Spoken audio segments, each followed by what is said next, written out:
Regjeringen har i år gitt 3 dagers juleamnesti til kirkeasylanter som ikke har begått kriminelle handlinger. I går og i dag og på julaften så har kirkeasylanter kunnet bevege seg utenfor kirken uten å bli arrestert eller sendt ut av landet. Tidlig i desember var det minst 22 kirkeasylanter her i landet, ifølge avisen Dagen. Vi har fått en kirkeasylant på besøk hos oss i studio. Han heter Nadim Dar. God morgen og velkommen hit, Dar. Sammen med deg har vi også fått sogneprest i Nesodden kirke, Anne-Marit Tronvik. God morgen og velkommen hit, Tronvik. Tusen takk. Jeg tror vi skal begynne med deg, Nadim Dar, og fortelle aller først, vi rekker selvfølgelig ikke hele historien, men kort litt om din historie, om hvorfor du er i kirkeasyl. 4 år siden jeg fått avslag fra utlendingsnemnda, og det sa at jeg har løyet med Norge. Men jeg så at det er meg som har løyet, og så det er ingen feil med meg, og de ikke har opplysning og ingenting. Og så det var bare prestisje, fordi jeg har vunnet sak mot utlendingsnemnda i FN. Så det var 3 direktør som laget prestisje, og så begynte å lage problem. Så jeg har fått avslag, og så jeg må gå ut fra Europa for 5 år. Og så derfor jeg har vært på kirken. Ja, altså, du har jo holdt på med denne saken din i mange år, og det spesielle med deg er jo at du har ikke oppholdstillatelse, men både kona og barna dine har fått det. Helt riktig. Hvor lenge har du sittet nå i kirkeasyl? Nesten 4 år. Nesten 4 år? Ja. Og hva er det du egentlig venter på nå? Venter på svar, og det svarer ikke. Men hva slags svar? Altså, nå har du holdt på i så mange år. Har du ikke fått et endelig svar da? Ingen svar. Fordi det er utlendingsnemnda som holder og holder. Og hver gang det kommer, og de sier vi bruker kort tid. Men fra min sak... Men det betyr at du har anket og anket og anket, ikke sant? Nei, nå jeg ikke har anket. Fra 2 år, det sitter på min sak. Det svarer ikke. Ingenting. Tronvik, sogneprest, altså Nesodden kirke, mannen din, som også er svært engasjert i denne saken, leder for Dars støttegruppe. Han er også med, ikke her på TV akkurat nå, men han er med og har omsorg da for Nadim Dar. Ja. Denne saken som vi nå hører om, 4 år i kirkeasyl, familien hans har fått opphold. Hvordan vil du beskrive den? Så jeg synes det er ganske umenneskelig å skulle dele en familie på den måten. Når man i andre sammenhenger jobber for familiegjenforening, og når man snakker mye om hvor viktig det er for barn å ha både mor og far. Og jeg tenker det er en del lover som kan utvise den ene, uten at man tar tilstrekkelig hensyn til barnas tilhørighet til den som blir utvist. Og her vet jeg jo særlig de 2 yngste guttene. Når pappa ikke er trygg, de sover dårlig om natten, de har trøbbel på skolen. Altså det er en usikkerhetssituasjon som preger hele familien. Men det er jo ikke myndigheten her, men hva er forklaringen på at de vil splitte en familie da? Altså det de mener er at av humanitære hensyn så har familie, altså ektefelle, Shahida og de 4 barna fått opphold på grunn av deres tilknytning til Norge. For den yngste var jo bare noen måneder gammel da de kom til Norge. De har jo vært der siden 2002.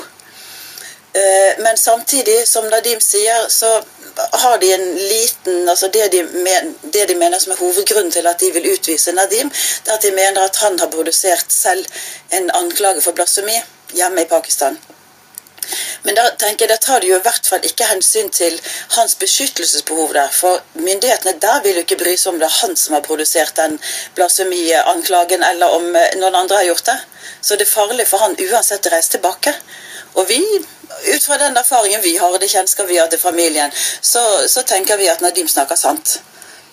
Denne ventetiden, disse 4 årene, hvis du skal beskrive hvordan det har vært å ikke kunne ha vanlig omgang med barn og kone? Nei, vet du hva, det er en veldig vanskelig situasjon, fordi når jeg eier hus, jeg har kjøpt hus, riktig? Du har kjøpt hus? Ja, jeg eier hus, og så jeg hadde et godt jobb i Statoil og med IT, og så alle mennesker det kan se hvem er jeg.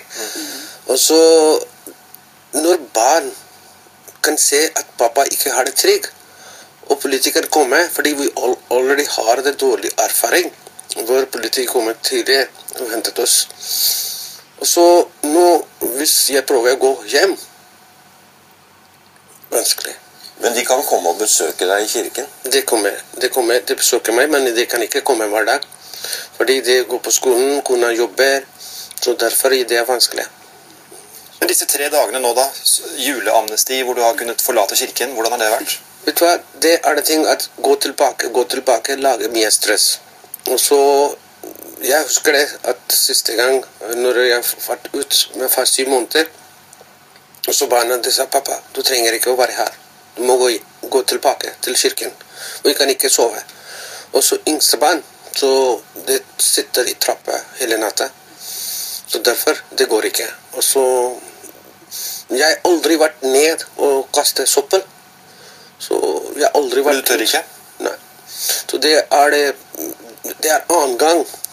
Jeg har vært ut fra kirken, første gang fjor, og så TV 2, og nå andre gang med TV 2. Du blir ikke litt småsprø da, å bo innenfor kirkeveggene hele tiden? 24 timer i døgnet, måned eller etter måned? Vet du hva, det ting at når man kan se at ok, når man kan komme ut, ok, man kan sitte. Men nå, jeg vet ikke når jeg skal komme ut, fordi det ingen svar. Det sover og sover og sover. Så jeg kan ikke se noe ting, fordi jeg selv sier at jeg skal ikke kritisere, men staten må se. Men denne blasfemisaken som vi hørte Tronvik fortelle om, i verste tilfelle, dersom du skulle bli sendt tilbake igjen, hva vil skje med deg da, tror du? Vet du hva, de hadde det investigation fra Pakistan, og som 100% riktig for meg, det ikke ser. Det som norsk ambassaden skrev brev og alt, Utlendingsnemnda oversettet mine dokumenter i den veien som kan se, det noe som har gjort selv. Det har gjort feil. Jeg ikke har gjort noen ting. Men det klart at kommer du tilbake til Pakistan nå, med den blasfemianklagen, og sånn som det har skjerpet seg, blitt vanskeligere der nede, så det klart at det farlig for han. Du kan bli arrestert. Ja. Men hvilket håp har dere når dere ser denne saken utenfra til at Utlendingsnemnda vil gi ham opphold? Altså staten har jo tapt et par saker i fjor, både i forhold til menneskerettighetsdomstolen, i forhold til Høyesterett, som går akkurat på dette med at de mener at de innvandringspolitiske hensynene har vært sterkere, eller de har tatt mer hensyn til det enn til de humanitære. Og vi har et håp om at man skal se at på en del punkter så bør man ta sterkere hensyn til det humanitære. Det jo mulighet til det. Så vi håper fortsatt at de humanitære hensynene her, at det at barna trenger far som her, jeg orker ikke tanken på at barna skal leve i den frykten det vil være, at du skal være tilbake i Pakistan slik det var de månedene du var der nede for noen år siden, da du ble sendt tilbake. Og vi så de psykiske påkjenningene til barna. Jeg tenker at det ikke forsvarlig. Vi hørte biskopene rett før jul nå, og var ute og oppfordret regjeringen, og det gjaldt jo da barn da, i første rekke, men har du også som prest en oppfordring da, til altså, har du noe å utsette på den hva skal vi si, politikken som Norge fører i dag? Altså, jeg tenker at det i en del tilfeller blir tatt i for stor grad blir tatt hensyn til innvandringspolitiske hensyn i forhold til de humanitære.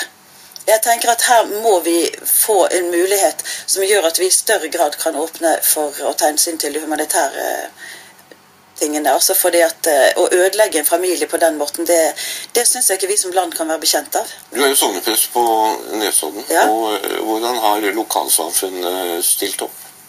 Det jo en enestående oppslutning i lokalsamfunnet. Politikerne, det jo enstemmige vedtak i kommunestyret om å støtte at familien skal bli.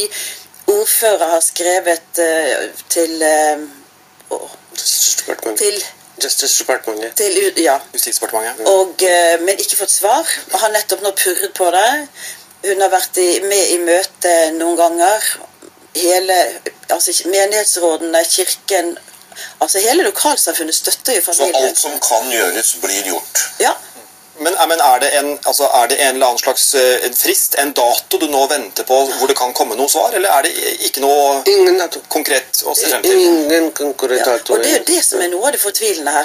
Fordi at første gangen, skal vi se når vi ser litt i papirene her, da det ble utvist fra Schengen-området i 2009, så ble den saken påklaget. Og da tok det 15 måneder før det kom svar, og det kom 22. desember. Veldig hyggelig julehilsen.